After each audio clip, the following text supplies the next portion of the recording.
Hello guys, welcome to the WTS channel. आज हम आपको एक्सप्लेन करेंगे 2020 की grey cloud island. Grey cloud island 50 state of fright की चौथी कहानी है, जो कहानी है मिनेसोटा टाउन की। कहानी की शुरुआत में हमें एक लिंस्टन नाम के आदमी को दिखाया जाता है, जो कि एक ट्रक ड्राइवर होता है, जिससे दो पुलिस वाले पूछताछ कर रहे होते हैं। लिंस्टन काफ़ी डरा हुआ दिखाई देता है। वो पुलिस ऑफिसर से कहता है कि मैं गलती से भी ग्रे क्लाउड आइलैंड के बीच से नहीं जाऊंगा, क्योंकि मुझे वहाँ की सारी हॉन्टेड स्टोरीज के बारे में पता है। लेकिन रोड पर उस दिन बहुत ट्रैफिक लगा हुआ था, इसीलिए मैंने आइलैंड के बीच का रास्ता ले लिया, क्योंकि मुझे अर्जेंट डिलीवरी करना था। और आप तो जानते हैं कि उस रास्ते से जाने में वक्त कम लगता है। जिसके बाद हमें ग्रे क्लाउड आइलैंड की पूरी कहानी पता चलती है, जहां सबसे पहले हम दो सीनियर स्टूडेंट को देखते हैं, जिन्होंने मास्क पहना होता है। वो कार से 4 जूनियर स्टूडेंट्स को बाहर निकालते हैं, जिनका नाम ब्रैंडन, एशली, डेविड और बॉबी होता है। ये जो दो सीनियर स्टूडेंट्स होते हैं वो कैबेक क्लब के मेंबर्स होते हैं, और ये जो 4 जूनियर स्टूडेंट्स होते हैं ये कैबेक क्लब के मेंबर्स बनना चाहते हैं। इसीलिए ये दो जो सीनियर स्टूडेंट्स होते हैं ये 4 जूनियर स्टूडेंट्स को टास्क देते हैं कि इन्हें पैदल चलते हुए ग्रे क्लाउड आइलैंड के स्टार्टिंग पॉइंट पे जाना होगा, जहां पर जाते वक्त ना तो उनके पास मोबाइल होगा ना ही कोई मैप, बस वो अपने साथ टॉर्चेस लेके जा सकते हैं। और साथ ही आइलैंड पार करने के लिए उनके पास 2 रास्ते होते हैं। पहला रास्ता रोड से होकर जाता है, और अगर ये रोड के रास्ते आइलैंड पार करते हैं तो इन्हें कई घंटे लग जाएंगे। और दूसरा रास्ता आइलैंड के बीच के जंगलों से होकर गुजरता है, जिन्हें पार करने में उन्हें सिर्फ कुछ ही घंटे लगेंगे। और अगर उन्होंने ये टास्क कंप्लीट कर लिया तो उन्हें कैबेक क्लब का मेंबर बना दिया जाएगा। लेकिन ये आइलैंड काफी हॉन्टेड होता है। इसके बाद वो सीनियर स्टूडेंट्स कार लेकर चले जाते हैं, और वो 4 नए स्टूडेंट्स आइलैंड को पार करने के लिए शॉर्टकट रास्ता चुनते हैं और घने जंगलों के बीच में से जाने लगते हैं। फिर वो 4 स्टूडेंट्स रास्ते के बीच में सब एक एक करके एक हॉन्टेड स्टोरी सुनाते हैं, जहां पर एक स्टूडेंट ये कहता है कि यहाँ पर उस आदिवासियों को दफनाया गया है जो यहाँ पर मरे थे। सच मानो तो ये उन आदिवासियों का ग्रेवयार्ड है। तभी वहाँ पर दूसरा स्टूडेंट कहता है कि इस जंगल में एक हेडलेस लेडी घूमती है, जो अपने लिए एक नया सर ढूंढ रही है। जहाँ पर तीसरा स्टूडेंट ये कहता है कि मैंने तो ये भी सुना है कि यहाँ पर एक हॉन्टेड पिकअप ट्रक भी घूमता है, जो रास्ते में आने वाले सभी लोगों को कुचल देता है। जहाँ पर सबसे छोटा स्टूडेंट ये कहता है कि ऐसा कहा जाता है कि यहाँ पर अर्थ का एक होल है, जिसको नर्क का 8वां दरवाजा माना जाता है। फिर आगे जाते वक्त इन 4 लोगों को वहाँ पर मशाल पकड़े हुए 2 लोग दिखते हैं, जो कहीं जा रहे होते हैं। और क्यूरियोसिटी में ये चारों स्टूडेंट उनके पीछे पीछे जाने लगते हैं, जिधर वो दोनों लोग एक घर में चले जाते हैं, और ये चारों स्टूडेंट भी उनके पीछे पीछे उस घर के अंदर चले जाते हैं। जहाँ जाने पर उन्हें एक लड़की दिखाई देती है, जिसे चेन से बांधा होता है, और उसके चेहरे पर एक मेटल मास्क होता है। अब उस लड़की को देखकर ये चारों लोग उसे बचाने की कोशिश करते हैं। तभी वहाँ पर एक आदमी आ जाता है, जिसने मेटल का वो सेम मास्क पहना होता है। तभी वहाँ पर एक स्टूडेंट डेविड उस आदमी के पास जाकर गुस्सा करने लगता है कि उस लड़की को ऐसे यहाँ पर क्यों बांधा हुआ है। डेविड उस आदमी से बात कर ही रहा होता है कि तभी वो आदमी डेविड के सर पर चाकू मारकर उसे जान से मार देता है, जिसको देखकर बाकी तीनों स्टूडेंट्स की हालत खराब हो जाती है। वो बहुत ही ज्यादा डर जाते हैं, जिसके बाद वो आदमी बाकी स्टूडेंट्स को मारने के लिए आगे बढ़ता है। लेकिन जमीन पे पड़े डेविड के खून से फिसलकर वो नीचे गिर जाता है। तभी ही वो बाकी 3 स्टूडेंट्स उस पर हमला कर देते हैं और उसे उसके ही नाइफ से मार देते हैं। उसके बाद वो वहाँ पर जो ट्रैप्ड लड़की को चेन से छुड़ाते हैं और उसे लेकर जंगल की ओर भागते हैं। जिसके बाद वहाँ पर एक लड़की आती है, जिसने मशाल पकड़ी हुई होती है, जो दिखने में एक वॉरियर जैसी लग रही थी।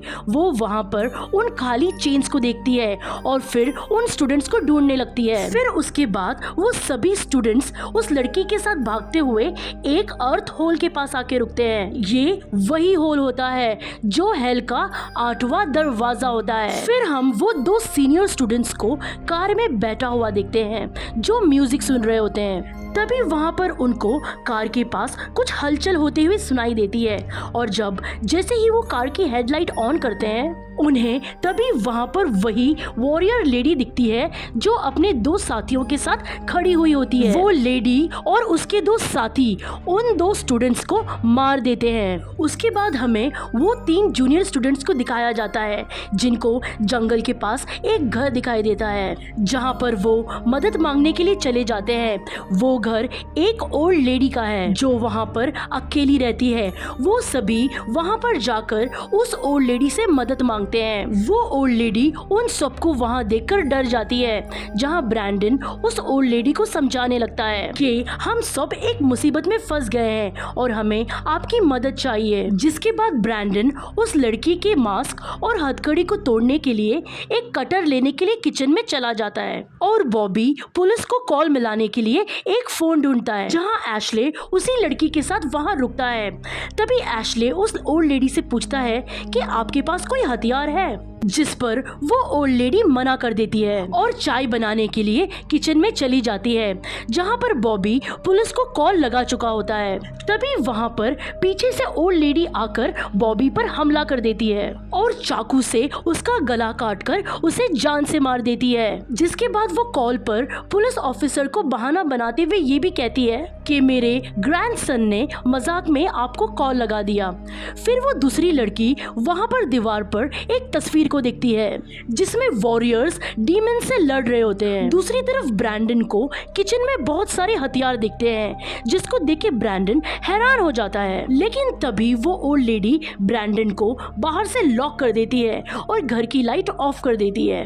अब बॉबी ब्रैंडन और एशले को अंधेरे में ढूंढते हुए बेसमेंट के अंदर आ जाता है जहां पर उसको ये पता चलता है कि ब्रैंडन अंदर से लॉक हो चुका है और वो उसे बाहर निकालने की कोशिश कर रहा होता है। लेकिन तभी उसके पीछे से आकर वो ओल्ड लेडी उस पर भी हमला कर देती है। लेकिन तभी वो लड़की आकर उस ओल्ड लेडी का गला चेन से दबा देती है और चाकू से उसको मार डालती है। वो एशले को बचा लेती है। उसके बाद एशले ब्रैंडन को बेसमेंट से बाहर निकाल लेता है। उसके बाद वो सब बॉबी की लाश देखते हैं जिसको ओल्ड लेडी ने मार दिया था। वो सब काफी ज्यादा डरे हुए होते हैं। उसके बाद हम कल्ट के बहुत सारे लोग देखते हैं जो उसी घर के पास आ रहे होते हैं जिनको देखकर वो तीनों घर के पीछे के रास्ते से जंगल की तरफ भाग जाते हैं जहां पर वो वॉरियर लेडी भी उन सब का पीछा कर रही होती है। वो एक कुल्हाड़ी फेंक कर मारती है जो सीधा एशले को जाकर लगती है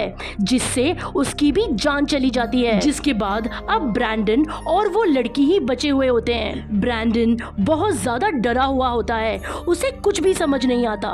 वो उस लड़की को लेकर रोड की तरफ भागता है जहां उसे एक ट्रक आता हुआ दिखता है। ये ट्रक लिंस्टॉन का होता है। लिंस्टॉन वही इंसान था जिसे हमने फिल्म के स्टार्ट में देखा था।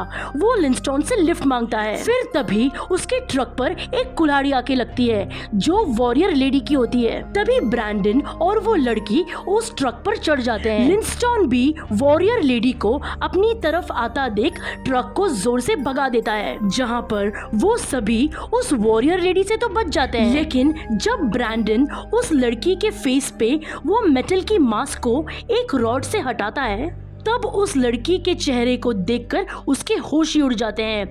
उसकी आंखों का रंग बदलने लगता है, उसके नोकीले दांत बाहर आ जाते हैं और वो लड़की एक भयानक डीमन में बदल जाती है जो ब्रैंडन पे हमला करके उसे भी मार डालती है। ब्रैंडन को मारकर वो उस ट्रक से उतरकर भाग जाती है जिसको देख लिंस्टॉन भी बहुत बुरी तरीके से डर जाता है और ब्रैंडन की डेड बॉडी को पुलिस स्टेशन लेकर जाता है। उसके बाद हम लिंस्टॉन को देखते हैं जो पुलिस स्टेशन में अपनी इसी कहानी को सुना रहा होता है। ऑफिसर उससे पूछते हैं कि तुमने ये बात किसी और को तो नहीं बताई, जिस पर वो ना में जवाब देता है। तब ऑफिसर उसे बताते हैं कि इस आइलैंड में घने जंगलों के बीच एक अर्थ का होल है जिसको हेल का गेट भी कहा जाता है जहां से दूसरे दुनिया के डीमंस इस दुनिया में आते हैं और जो कल्ट के लोग, जो वहाँ के वॉरियर्स हैं, वो उस डीमंस को खत्म कर देते हैं और वो कल्ट के लोग इस दुनिया की रक्षा करते हैं। फिर वो पुलिस ऑफिसर उसे ये बताते हैं कि तुम्हारे